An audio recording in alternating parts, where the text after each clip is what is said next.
Today's conversation is so special because this colleague made a bit of history for Royal Roads. Cheryl Heykoop is an associate professor and the program head in our Master of Arts in Leadership program.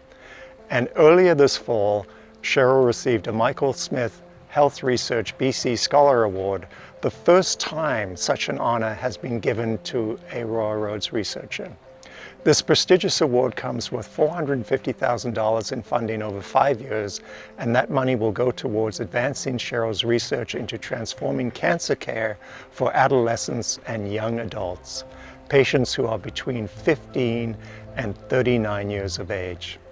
Well, Cheryl, it's so great to see you back on campus again, and so exciting to learn about your research project. So I wondered if you could tell me a little bit about the research project and specifically why the focus on cancer care for young adults and adolescents?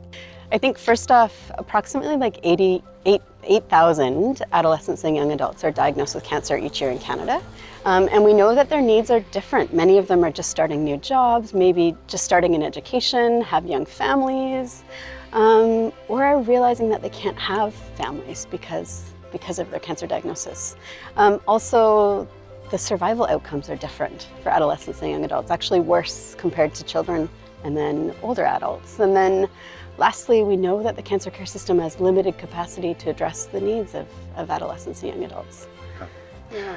And I understand that this has real personal meaning for you, and could you talk a little bit about that? Yeah, sure. Yeah, so at the age of 34, I was diagnosed with lymphoma, so I was diagnosed with cancer. So I experienced the cancer care system in BC as a young adult. And through conversations with other adolescents and young adults with cancer, just realized their struggles, the challenges, but also the opportunities to change cancer care in BC. And with my research training, saw an opportunity to do some meaningful work here at home.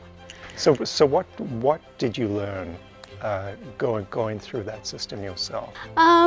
So I mean, there's lots of things about the system that are really supportive, but you're sitting in the chemo room surrounded by people that could be your grandparents. It's hard to find people that you can connect with. And you know, the questions I had couldn't be answered because my oncologist didn't necessarily have the answer for me. Because, you know, when I talked about fertility, he was like, but people with your type of cancer are generally 60 years old, not 34. So it's just it's really different for adolescents and young people. And I understand you sort of deployed what I think is called participatory action research. Could you explain a little bit what that's about? For sure. So essentially it means that adolescents and young people with cancer, and then cancer care allies, so healthcare professionals, health leaders, families, community organizations, are actively involved throughout the research process. So they help design the study. They're involved as co-researchers and advisors in understanding young people's experiences, identifying priorities, actually piloting tangible changes that can happen in the healthcare system, and then sharing the results widely. So it isn't just me sharing, but it's actually how can we as a collective share what we know and then transform cancer care that way. Thank you so much for speaking with me today and sharing the exciting news about your research. Each and every one of us has been touched by cancer, so it is especially gratifying to see one of our own here at Royal Roads doing such vital work. And thank you all for watching, and I hope you have a peaceful and restful weekend.